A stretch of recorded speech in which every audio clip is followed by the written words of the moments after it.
Welcome to the Shared Services Advantage series. In our last episode, we talked about turning M&A chaos into quick wins with continuous improvement. But here's the thing.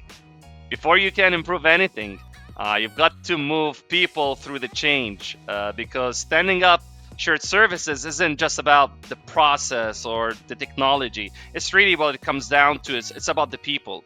And if people don't come along the journey, change is very hard to stick. So that's why today we're doing a case study in change management. And we'll be sharing how we've helped private equity backed clients stand up their shared service center, starting with AR collections. And yes, the numbers improved dramatically, but the real story is how we managed the change all the way from onboarding to go live, handling the daily cadence, and most importantly, turning skeptics into champions. So for this one, Gyner and I are putting Dawn Richardson, our client success consultant, in the hot seat. So Dawn was right in the middle of this transition, working hand in hand with the client. So Dawn, welcome to the show. Thank Are you you. ready? I am. I don't know if she's dealing with the clients. This is not a hot seat. That's a hot seat. That's the This hot is seat. this is easy. Yeah, this is the easy part. Well, hey, why don't you start by telling us a little bit about yourself, your background, and your role at Origo, and we'll dive right in. Sure. So I've spent a little over 20 years in operation leadership, managing everything from contact centers, finance operations, and even logistics. Been on both sides with the onshore and offshoring. So I'm at Origo. I'm the client success consultant. Excuse me. So basically, I guide the clients to onboarding, the process stabilization, and most importantly, that change management. So my role is really about being that bridge between the client and our offshore team. Fantastic. Well, Don, let's roll up our sleeves and start with the problem. So, this particular client, not that it's not uncommon. They had just gone through an ERP integration, right? They've got a aggressive M&A strategy, and they've consolidated all the systems. And AR was ballooning, right, over 4.6 million, sitting in 30 plus days overdue. Which means cash was tightening and SG&A was also climbing. And they came to us to stand up their shared services to really stabilize collection and reduce their SG&A and just really consolidate the process now that they've consolidated the systems. But the onshore team didn't even know this was happening until after the deal was signed. So Don, take us back. What was it like walking into that situation after the deal was signed and you were given the news? Hey, surprise, surprise! No one knows about this, by the way. Yeah, that was definitely different. Don't think I've had one that has been that last minute. So when Right. I first stepped in, there was definitely a surprise and some tension. The onshore team had not been included in any of the early conversations, and that created a lot of emotional resistance. The AR supervisor in particular was very protective of her team. She'd worked with them for a long time, and she was not sure that an offshore group could match the quality of people that she had, and she had an emotional bond with them. So it was very personal to her, and she was very worried about what this meant for her people, obviously. So it was clear, like you said, while the numbers were great, that was the main driver. The real challenge was going to be winning that trust and easing her fears. So let me jump in for a second. You see, as I think about the why, because people might be like, well, why wouldn't you tell the team ahead of time? We've had so many podcasts about this that we've hit on the head. I think a number of times the change management is really important in this whole process, right? So, but we've never really talked about why wouldn't you tell them? Because there's got to be a reason, and I think, not knowing all the specifics about this use case, I'll generalize a little bit. One will be one reason is probably, I think I heard you say they were going through an ERP implementation before this. There might have been, hey, how much distractions do we want to create at one time? The second piece of that might have been, there may have been resistance that the sponsors of the change knew that was coming, and they said, tell them now or tell them later, the resistance will be the same. And I think the overlap of both of those things is just a risk assessment, right? Yeah. And while I'm not validating that's the right thing to do, so I just want to be clear. No. I still believe in my approach that we should be clear and transparent up front about these types of things. I will say that I could see reasons why you wouldn't on occasion as well, depending on kind of what the overall dynamics of the business are. Yeah, and credit to you and to your team, Gyner. When we've went through this new transition with the new platform that you're building, everyone was involved literally on the second call, right? The first call we had it with the executive sponsor, the champion.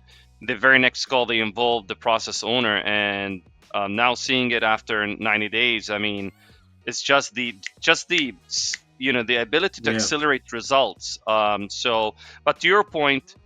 They've considered outsourcing. They've never done outsourcing. They've never gone offshore. They've never built a team. They've never stood up as shared services. They didn't know what to expect. They didn't know how to introduce it to the team. They weren't even sure if they wanted to go offshore.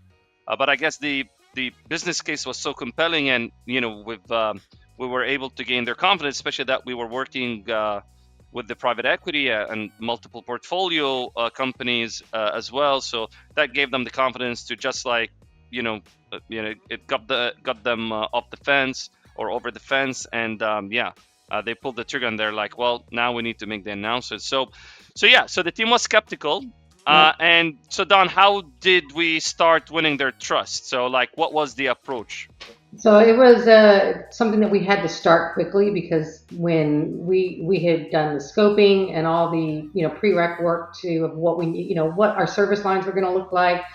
And that changed dramatically once we had the initial conversation with our POC, with the supervisor. So how we looked at it this way is we focused on inclusion. So instead of sidelining the onshore team, we positioned them as our subject matter experts. They helped with, initially with the interviews. So she was part of the interview process. So that way they were able to choose that talent that they were looking for and be confident in the associates that we brought on. And then definitely the knowledge transfer. That was, work where we did the knowledge transfer. And this is where we ran into the struggle of not having that POC on board sooner, because the knowledge transfer really showed that we had different service lines than what was originally scoped when we tried scoping this at a higher level within the company. And then also the documentation. So that gave her the ownership and made them feel valued, even though some of their roles were being phased out, some were being kept. So with those being kept, they made sure too that their contributions were framed like as resume building experience, training, process standardization, and leadership and change. So because several of them applied for roles within the company, that they were able to get. So it was something that they were able to look and put on their resume as in regards to that. And then on top of that, we discussed retention packages for them. They gave them that sense of stability, which reduced the anxiety, and it ensured that our onshore team and offshore team were able to work through the progress in tandem and not have any fallout to where there was any issues in the performance. Yeah.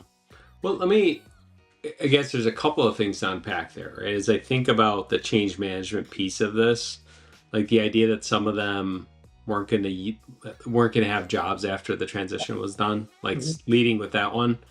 Like, unfortunately, what that does, because the communication up front didn't happen and that happened, it does kind of, add fuel to the stigma of offshoring is all about saving, which, Yassin and I have talked about many a times. It is totally not that, right? That is not our objective.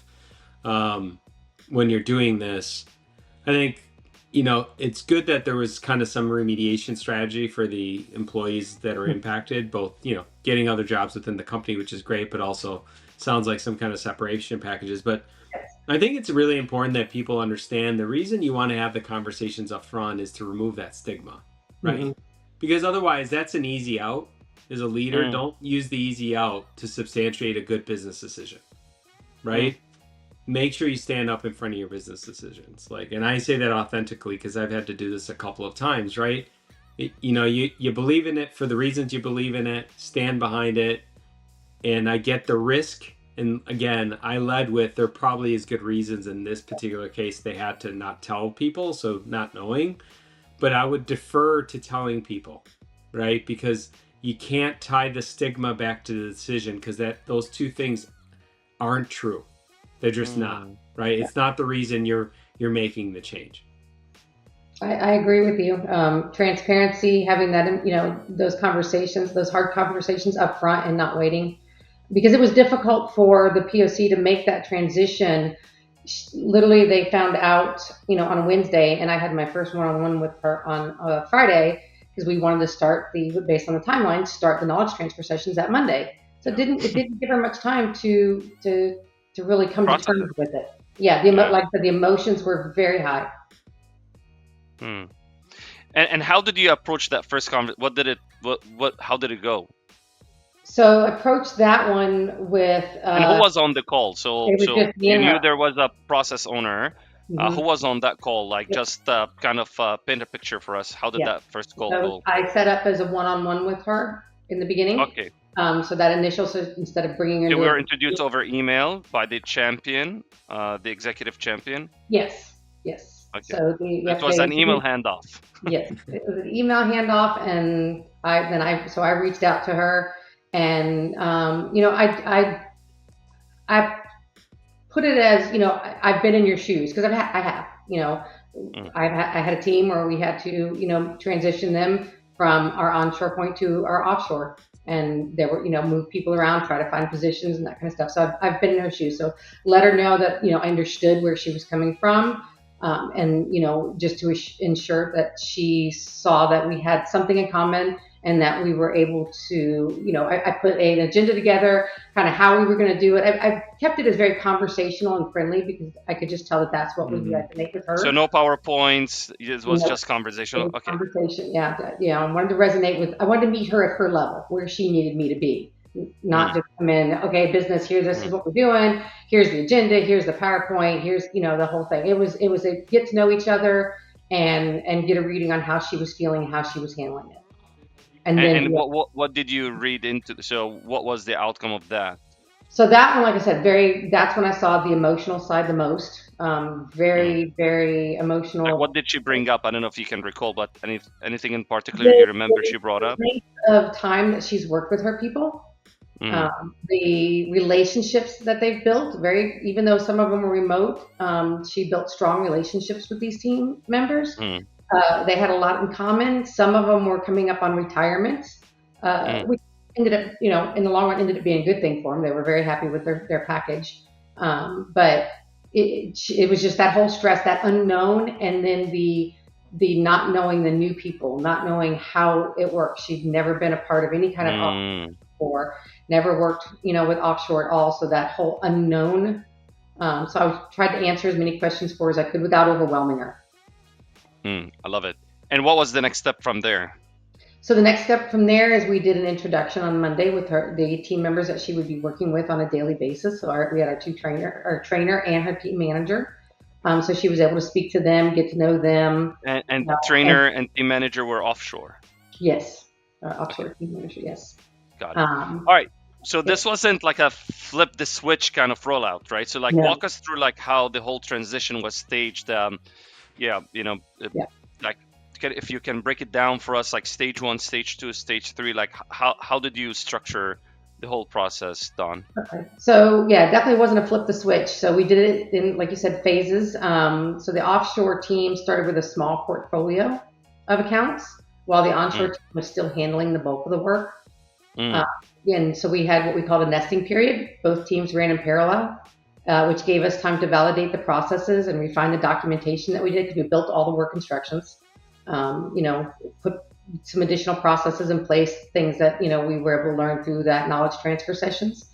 And then also to build that confidence with the onshore POC that, we can do this, so it was, so basically phase one, we had a partial group train, went through nesting, started working on a small portfolio, and then we daily check-ins, daily reporting. We were able to see that incoming cash each day and what they were able to achieve. So showing that performance on a daily, weekly basis to build that confidence with our POC was huge. That was huge. When you could just see it every week, just stronger and stronger on her confidence with the team and how well we could perform.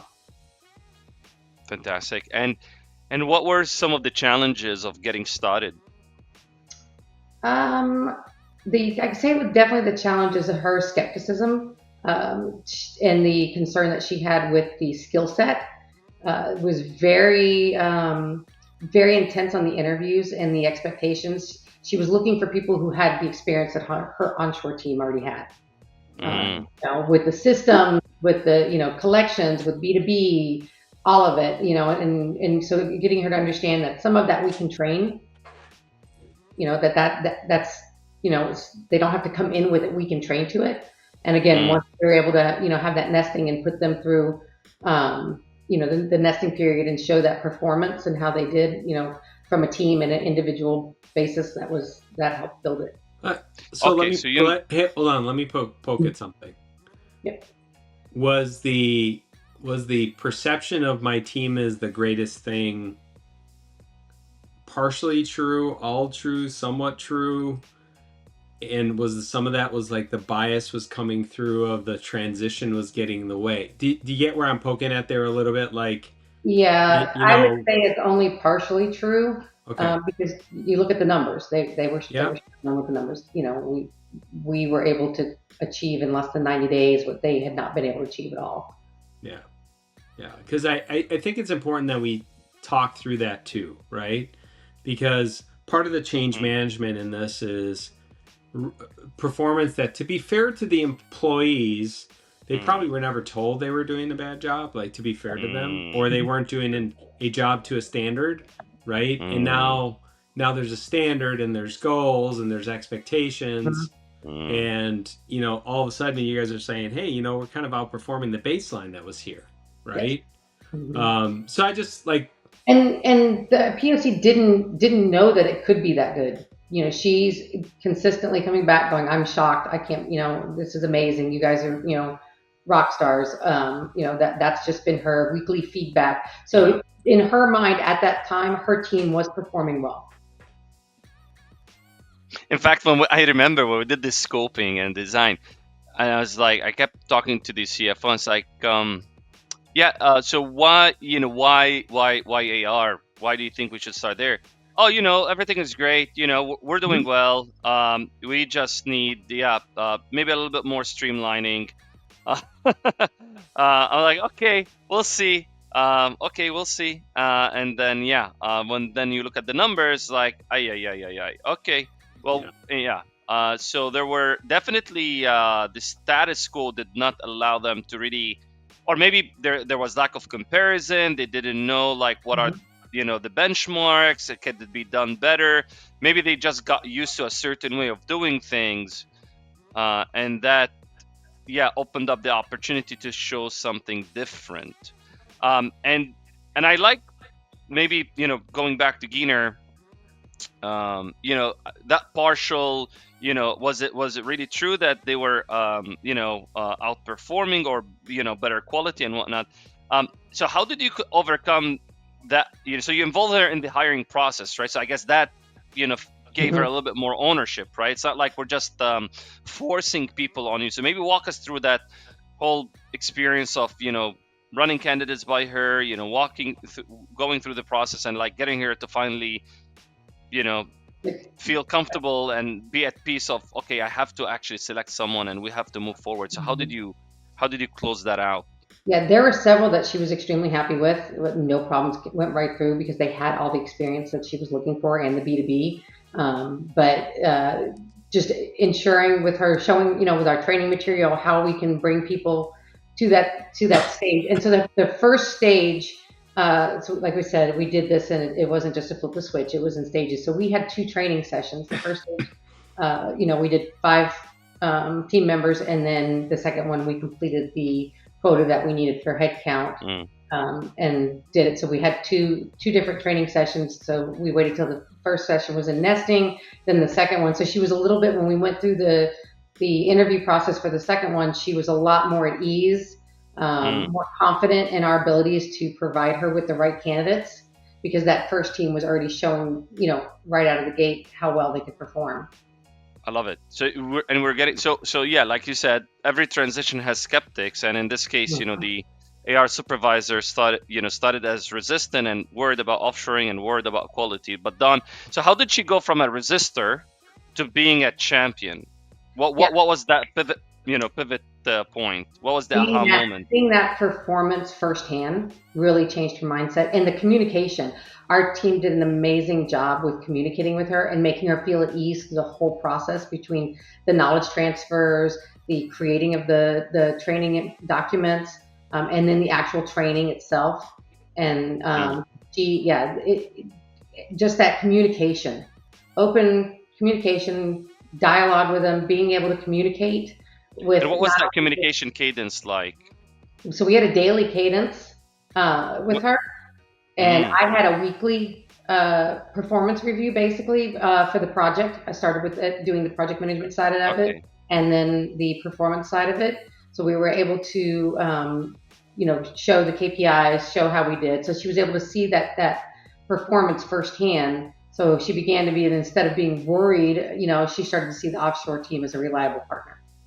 Okay, interesting. And when you say daily communication, is that through like async, or like literally daily call? Daily calls, Teams calls, so video. So she's seeing them firsthand. She's seeing them in the training room. She's seeing the team working, going through the training. She was able to be a part of all of that. Okay, and were you in the same MS Teams channel that you're also working async, or was it just the communication purely through email and Teams channel? They had it. Yep, we set a Teams channel up, so they were all able to communicate in real time. And she had access to the offshore team members. She could interact directly with them. Perfect. So that was fantastic. Okay, and then came the results, right? Like you said, in 90. And how long did this it took her to go from skeptic to champion? What was the time frame? I would say from the time we started nesting, she was going to champion within 30 days. Oh wow. Yeah. So it took overall 7 weeks, 8 weeks. About 8 weeks, yeah. Is she? Did she stay on with the business after the transition was over? Yeah. She works close with the team. Yeah. They're joking. Now I review some of the calls and recordings, and they're laughing, they're joking, and they're cracking jokes, and the level of comfort. I was blown away. Yeah. On Fridays they have a team meeting where all of the associates, the team manager, and the onshore POCs all have a call together, and they're very comfortable with each other. The communication's great. I pop in on those every once in a while, and it's great to see and hear. Yeah, and then came the results, right? I was looking at the numbers earlier. In 90 days, right? The AR dropped, by close to 2 million. By 2 million. And the delinquency rates, dropped by 4 percentage points. That's on top of the savings, which was $250,000 a year. But what did you find? If there were one or two things, Dawn, that you guys found, what was it? Dropping that AR so materially usually means your team was finding something that wasn't there before. Can you point to something? So I believe that we're going to look at the level of touches that they were making with their customers. Our team members were able to make more, phone calls, more emails and reminders, because these are more soft touch emails and calls to these, because it's B2B. So it's ensuring that that they they handle it with the soft skills that's needed.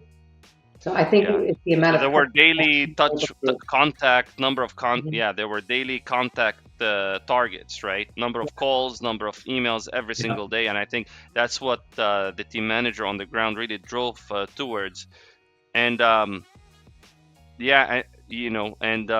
the sequence. I saw also a lot of work on the sequence. It's Mhm. like a structure. The first time, before you call, or you send an email, and then you follow it up with a call, and if they don't pick up, you leave a voicemail. Then you follow up, and so there's like a sequence. Yeah, and during the Um, knowledge transfer sessions, because they were kind of all over the place in the beginning, and they didn't. There was a lot of those types of processes and steps that they didn't have outlined. So each onshore team member just handled their customers the way they wanted to handle them, or their accounts. there was no And standard, yeah, there was nothing. standardized There was nothing processes. standardized. So having Mm. these standardized processes put in place and the steps that the team members need to do for each customer just made it all the difference. Yeah. So we were modeling after the best performer, right? And sharing best practices and then standardizing across the team. It's like, okay, everyone is now following this playbook. But more than the numbers, right? The trust was, built, and the offshore team was, like you said, is now seen as part of, like we're integrated, right? Mhm. And the business moved forward stronger. And when you look at this, what do you think is more powerful for long-term success? The hard numbers or the fact that the onshore mindset shifted? Like, what's the key takeaway for you here? Couple key takeaways. One is because we led this all with change management, right? The results are Mm, important, but at the end of the day, from a change management standpoint, I guess you have to be ready to be open to have Mhm. these conversations and to make the change management what it is, right? So I think everyone fears the conversation. Now, situational, I'll say that, like ERP implementation, there's probably a lot going on there to unpack, and the timing probably wasn't ideal in this specific case. Um, but I'd say the thought that all of that, in spite of all of that kind of flux early on, you still produce the results 60 days in. To Mhm. me, the takeaway is the validation that the project was the right thing to do, right? mm, And sometimes, like, you got to think about the end. mm. And I'm sure whoever sponsored this at this particular company was thinking about the end. So, Oh yeah. I mean, look, change management, yes, definitely do it.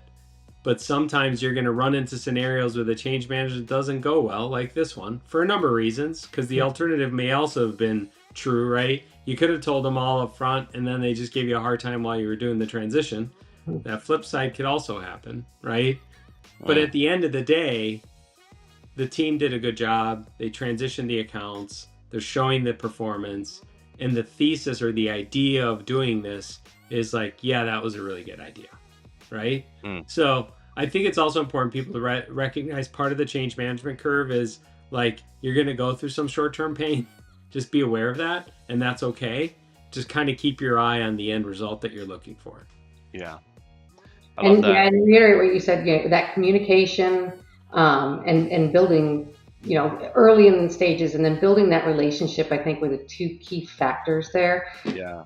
We received feedback at one point that one of the onshore team members that were applying for a role within the company, actually during their interview, praised our offshore team and the communication and the knowledge and how quickly and willingly they were to learn. So to be able to build that relationship with them, I think Mm, was a huge impact.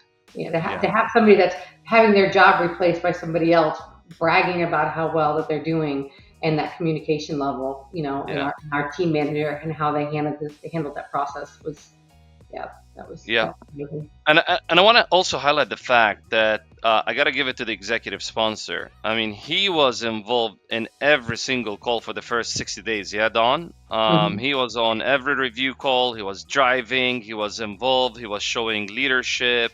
Mhm. Obviously, he was also holding the team to results, as Don mentioned. But he was always, unblocking and supporting and, making sure we're, talking to the right people. Breaking down walls.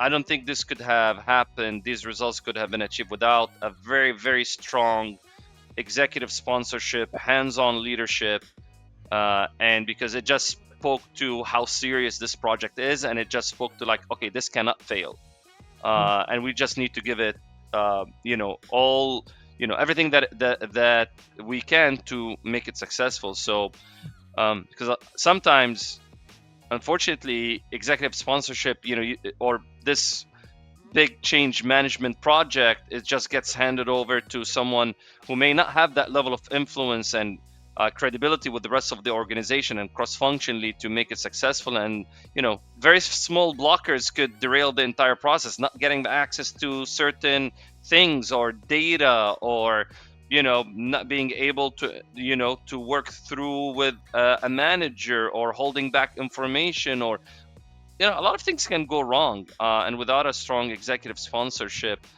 it's very hard to make these projects work. So I guess the biggest lesson here, shared services transitions live or die on change management. It's not just about moving work, it's about moving people. You build trust, you phase the rollout, you set a steady cadence, and you turn, and most importantly, you need to deliver results. And beyond the cost saving, that's the price of entry, right?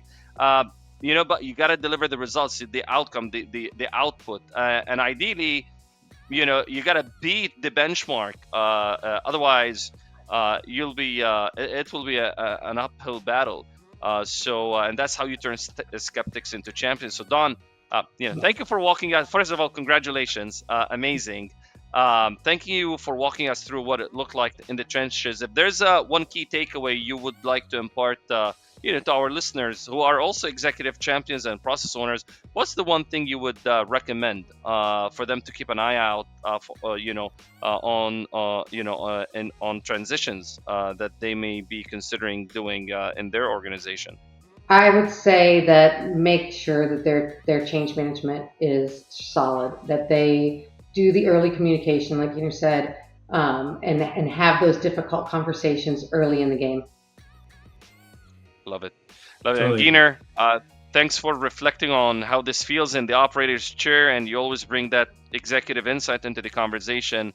And I'm always grateful for the wisdom that you always share with us. So that's it for folks, and it's for everyone listening. Thank you for tuning in. If you have any tips or approach when it comes to change management that has worked for you and for your organization, please feel free to share them with us. Would love to compile a best practices, right? There's no one way to do change management. You're dealing with people, and we're always open to learning. And again, Dawn, Gyner, thank you so much, and we'll see you on the next episode. That was good. Thank you. Thank you.